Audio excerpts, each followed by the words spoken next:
लाडवा विधानसभा के चुनावी दंगल में भारतीय शक्ति चेतना पार्टी के प्रत्याशी विक्रम सैनी लगातार जनसभाएं कर रहे हैं।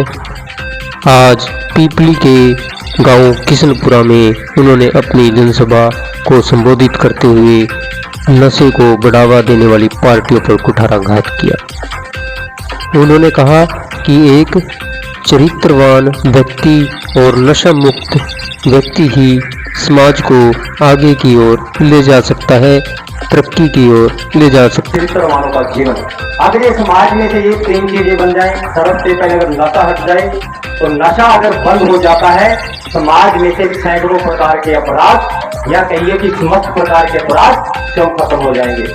आज छोटे छोटे बच्चियों के साथ गैंग रेप होते हैं, 2-2 साल बच्ची के साथ ऐसी दुर्घटनाएं होती है, इतने गलत कार्य किए जाते हैं कि सोच के भी रूह कांप उठती है।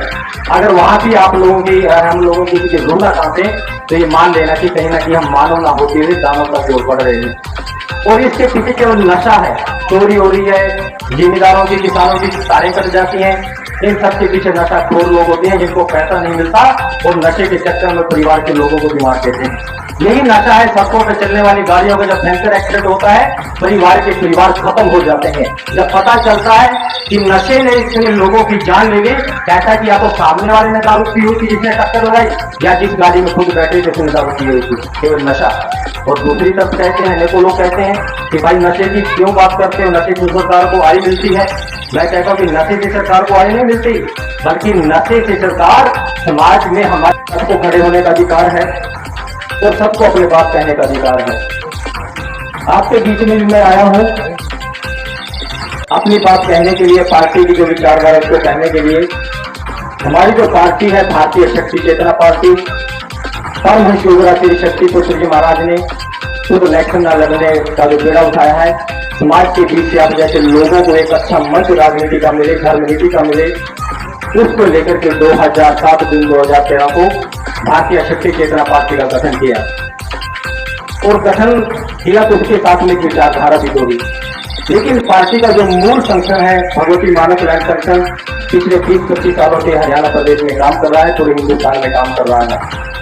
उस संगठन के माध्यम से आज तक अनेकों समाज सेवी कार्यों में निस्वार्थ भाव से लाखों लोगों को हरियाणा में नशा मुक्त बनाते हुए और करोड़ों परिवारों को पूरे भारत देश में नशा मुक्त, माशा मुक्त, चरित्रवान बनाते हुए समाज में एक नए समाज का निर्माण करने की पहल की है। और भारतीय शक्ति चेतना पार्टी की जो के साथ जुड़ी हुई विचारधारा है, भारतीय शक्ति चेतना पार्टी का जो मूल उद्देश्य है समाज को नशा मुक्त बनाना, मांसाहार मुक्त बनाना, चरित्रवान समाज का निर्माण करना, जो पूर्व में हमारे ऋषि मुनि चाहते थे।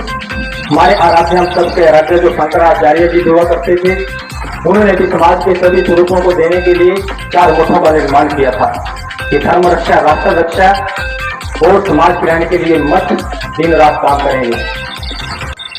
उसी को लेकर के आज भारतीय शक्ति चेतना पार्टी में तीसरी धारा के रूप में आपके बीच में उपस्थित हुई है। मैं अपनी बात नशा से शुरू करना चाहूंगा, क्योंकि आज समाज में जो सबसे बड़ी, बहुत बड़ी जो समस्या है वह नशा है। वो नशा केवल दारू का नहीं, नशा केवल कोई बीड़ी का नहीं, नशा कोई हुक्का या अन्य कोई नहीं, वह नशा चर्च, गांजा, फेम, इंजेक्शन लगाना, न जाने चिट्टा, कितने प्रकार के नशे समाज के बीच में उपस्थित हैं। जिस प्रकार से नशे ने समाज का, पंजाब का हाल कर दिया, उसी जैसी स्थिति आज हमारे बीच में हरियाणा की भी होती चली जा रही है। ऐसा कोई गांव नहीं, ऐसा कोई मोहल्ला नहीं जिसका दूसरा कोई नशे करने वाला वहां ना हो। ये इतनी गंभीर समस्या है कि आज हमें पहले राष्ट्रीय के माध्यम से आपके बीच में अपनी बात कहने के लिए आए, वोट लेने के लिए आए, लेकिन इतनी गंभीर समस्या है कि इसका स्वयं आप आकलन कर सकते हैं। अगर नशा मुक्त हमारे बच्चे ना होंगे, 1-2 बच्चा हमारे पास में चलते हैं, उनमें से ज्यादातर बाहर जा रहे हैं और कुछ जो बचे हैं कहीं ना कहीं गलत संगत में पड़ करके, और वह गलत संगत समाज में एक ऐसा ग्रुप है जो हमारे बच्चों को गलत और नशा बनाने करने के लिए बातें कर रहा है, फ्री में आदतें लगाता है, और जब नशे की लत लग जाती है तो उसी के पैसे ले लेकर के उसका घर बर्बाद कर देता है, जिंदगी बर्बाद कर देता है। इस गाँव में भी ऐसे बहुत होंगे, अनेकों गाँव में मिल जाते हैं।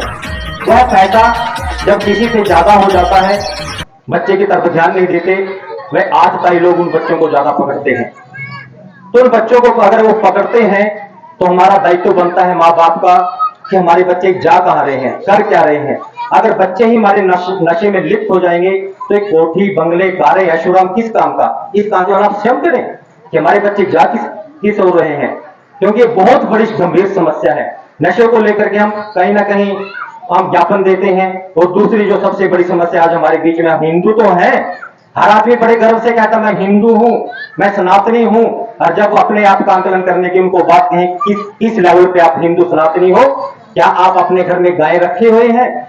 क्या आप अपने घर में जो सड़कों पे गाय चलती है उनकी कभी सेवा की? जो टूटी फूटी अगर सड़कों पे गाय मिलती हैं, देखो लोग भी वहां पे एक्सीडेंट में मर जाते हैं, गाय तड़पती है, बिलखती हैं, कभी आपको दर्द होता है कि हम हिंदू हैं, हिंदू का परिचय देने का प्रयास करते हैं कर्म करके? ये आंकलन आप लोगों को स्वयं करना पड़ेगा। सोचना ये पड़ेगा कि वाकई में वो नशा देने वाले अच्छे हैं, उनको हम वोट दें, या नशा मुक्ति के ऊपर प्रतिदिन काम करने वाले लोग जिन्होंने लाखों लोगों को नशा मुक्त करके आज समाज के बीच एक सुख शांति जीवन जीने के लिए आज उनको खड़ा कर दिया है परिवारों में, तो वो अच्छे हैं। उसके लिए सोचेगा कौन? तो मेरा तो आपसे एक ही निवेदन है कि नशा जितना बड़ी बुराई है वो सब अपराधों की जड़ है। नशा अगर खत्म हो जाता है, सैकड़ों ऐसे ऐसे रास्ते निकलेंगे रोजगार के, स्वरोजगार के, जिसको लेकर के आप सोच भी नहीं पाओगे। कहीं जाने की जरूरत नहीं है, विदेशों में भेजने की जरूरत नहीं है, यहीं पे ऐसे ऐसे रोजगार स्वरोजगार मिल जाएंगे जिसकी आप कल्पना नहीं कर सकते। अब गाय की बात ले लेते हैं। गायों का जिस तरह से अब बड़ा दुर्दशा हो रही है, नेको जगह पे गौचरान जगहें पड़ी हैं, कहीं 100 एकड़ पड़ी है, कहीं 500 एकड़ पड़ी है, कहीं कुछ पड़ा है, कहीं कुछ पड़ा है। उस चीज को लेकर के आप हर गांव में हमने गौचरान को लेकर के, गौओं के अभ्यारण के लेकर नेको जगह पे ज्ञापन भी देते रहते हैं, हम एक्टिव रहते हैं समाज के बीच में। लेकिन खट्टर सरकार के समय में 2 गौ अभ्यारण के ऊपर काम हुआ, लेकिन पूरा नहीं हुआ। उन्होंने सुनी बात, लेकिन 2 पे वो अदर में अटका हुआ है। गौ अभ्यारण के साथ साथ वो स्कीम्स भी उनको दी गई थी कि अगर आप इस तरीके से हर गांव जहां पे जमीनें हैं, अगर ये चीज आप लागू कर दोगे तो वहां का बड़ा से टॉप क्लास का पढ़ा हुआ व्यक्ति, हायर एजुकेशन लेने वाला, टेक्निकल एजुकेशन लेने वाला, बीटेक या पॉलिटिकल जो भी उनके पास एजुकेशन होगी, पॉलिटेक्निक, उसके आधार पर उसको वहां पे काम मिलेगा, और जिसकी जैसी एजुकेशन है उसके काम मिलेगा। छोटे छोटे मिल्क प्लांट लगाए जा सकते हैं, ऑर्गेनिक खाद के वहां पे प्लांट लगाए जा सकते हैं। केवल एक गऊ के सहारे सैकड़ों लोगों को, हजारों लोगों के आसपास के लोगों को रोजगार मिल सकता है, और गौओं का संवर्धन भी हो सकता है, और गौ माता की रक्षा भी होगी, और गौओं के प्रति प्रेम भी बढ़ेगा लोगों का। तो इस चीज के ऊपर ये सब चीजें हैं, और समाज को, सरकारों को भी बताई गई, लेकिन सरकारों को बताने के साथ वो सरकारें जो है अंधी, बहरी, गूंगी हो जाती हैं। उनको पता है कि वो कहते हैं, एक जगह पे बैठे थे, बातें चल रही हैं, ये है, उनको नहीं पता था ये राजनीतिक लोग हैं, ऐसी चल रही है बातें। समाज के बीच जाएंगे, पैसा फेंक देंगे, वोट ले लेंगे, क्योंकि समाज बिकने ही वाला होता है। उन्होंने तो समाज के लोगों को, हम लोगों को कुत्ते जैसी संज्ञा दे रखी है कि रोटी का टुकड़ा फेंको, जैसे कुत्ते पे रोटी का टुकड़ा फेंकते हैं ना, ऐसे पैसे फेंको, शराब फेंको, सब वोट आपकी। एक में फेंक दो, सब पे डिवा कर देगा, 100 वोटें दुआ देगा। ये सोच चलती है आप लोगों के बीच में। माताओं बहनों को भी बड़ा हैरान होगा सुन करके। अभी मैं बताता हूं कि हम कैसे काम करते हैं। अभी आपके पास मेरा 2 हल्का है, जितना भी इलाका है 300-400 किलोमीटर का, 100, 200, 150